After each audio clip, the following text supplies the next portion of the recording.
Welcome to Rick's Scale Model Fix and another kit review. This time it's the brand new release from Kinetic of the IA58 Pucara. So taking a quick look round the box, we've got some fantastic digital box top artwork there. We've got markings for two examples, an Argentinian aircraft and a Uruguayan aircraft. Decals printed by Cartograph and designed by two Bobs. Turning our attention to the side of the box, we've got a little bit of a blurb on the left there of operations and the type of airframe that it is. And we've got some photos there of a preserved example by the looks of it. And it also claims the model features have a highly detailed cockpit, super detailed main landing gear and nose landing gear bay, bulge tyres, new engraving technology for crisp panel line and laser engraving for super detail, and it includes a triple ejector rack and a multiple ejector rack. On the other side of the box we've got the two marking examples, which is for the Argentinian Air Force during the Falklands conflict and a Uruguayan Air Force one with what appears to be an absolutely striking rendition of like the shark's mouth hog nose, similar to what's seen on the A10. And your kit number for this one is 48078. So we've taken a look round the box. Let's have a look at the contents. So lifting the lid, we can see that contents are all individually bagged. So we've got the clear parts and a number of sprues.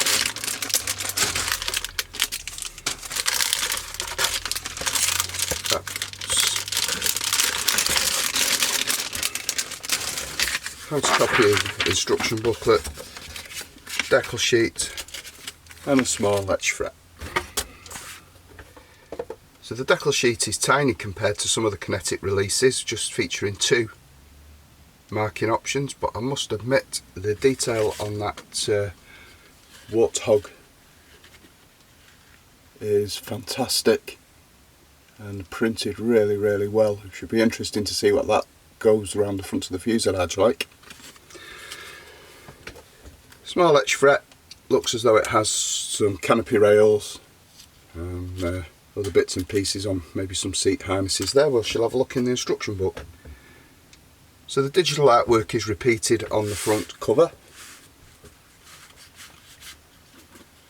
and turning the page reveals the parts map. So there's only 1, 2, 3, 4, 5 sprues of etch fret with this kit, one of them sprues being duplicated. Handy paint reference at the bottom of page 2. Everything is given in MIG colours, but the FS numbers are actually provided as well, and cross reference to Vallejo, Mr Colour, Tamiya and Humbrol. On the other side of the instruction booklet we have the assembly beginning with the cockpit. So what looks to be some quite nice details there on the ejector seats. Cockpit tub, use of photo etch, so there are etched parts included for the seats. Cockpit tub with the coaming and instrument panels, which look again to be nicely rendered.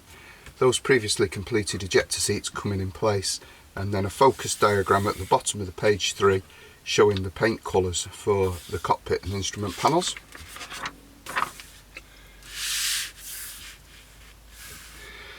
Page 4 straight away sees the fuselage, and we've got some bits and pieces and holes to open in the lower wing section, which is a single piece, which will help, and the inside of the fuselage halves depending on the version that you're building. Nose gear bay being attached to the cockpit tub, quite traditional, and the fuselage halves coming together. Nice to see some cockpit details for the sidewalls as well in both halves there.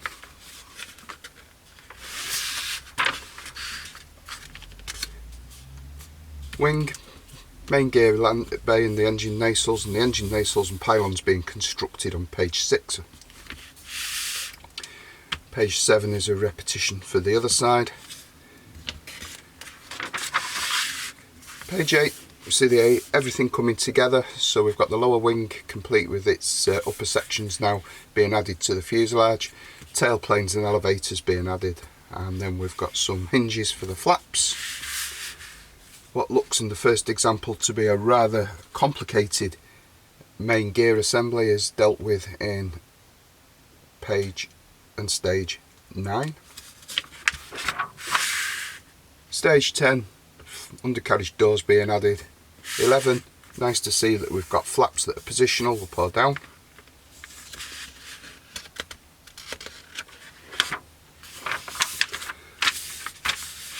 Page 12 and step 12 and 13 sees some of the smaller items being added. So we've got some aerials and blades and open hatches and things that are going on. 14 deals with the propellers and the canopy, which can be posed in the open or closed state, and we have some etch for the rails there, props being completed and added as well.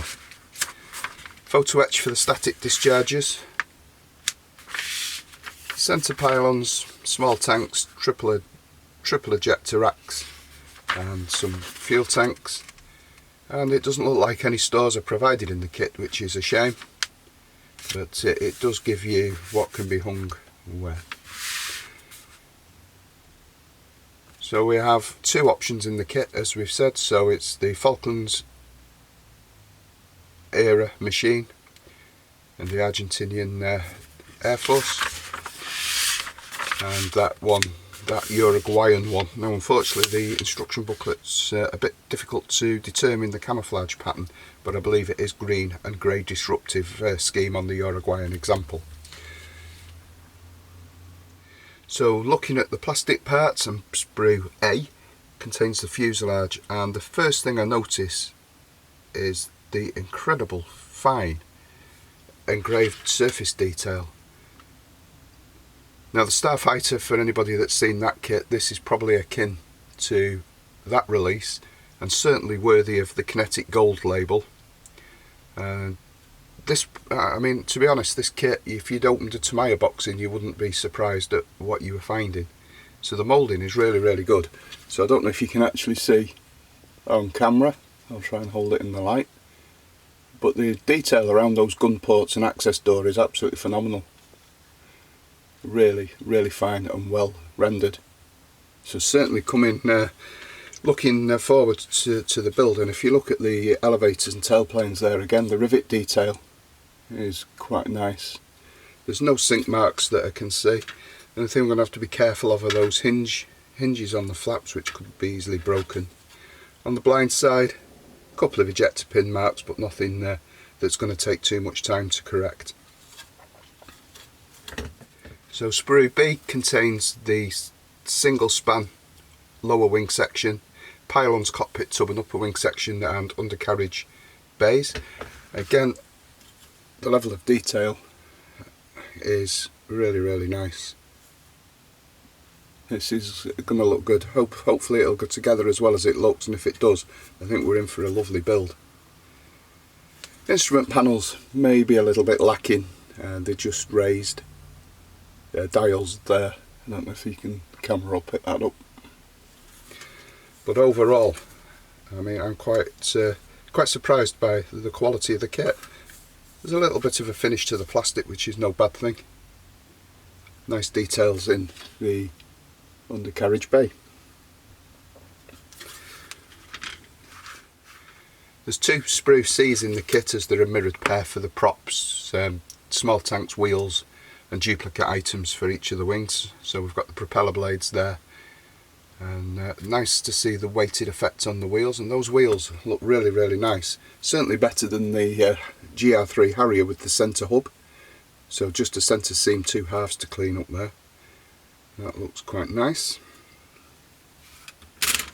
Sprue D contains some of the smaller blade aerials, undercarriage retraction jacks, and what I'm assuming there is the nose gear bay.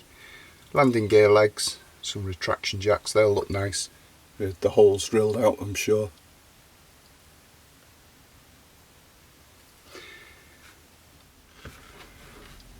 And final sprue in the kit is the clear parts, which contains the one piece rear canopy section that is absolutely crystal clear and really well rendered. Some nice framework, so no need for canopy masks on this one. Some of the lights and lenses as well. So I'll just pop that back in the plastic bag for its own protection. Don't want to lose or damage any of those.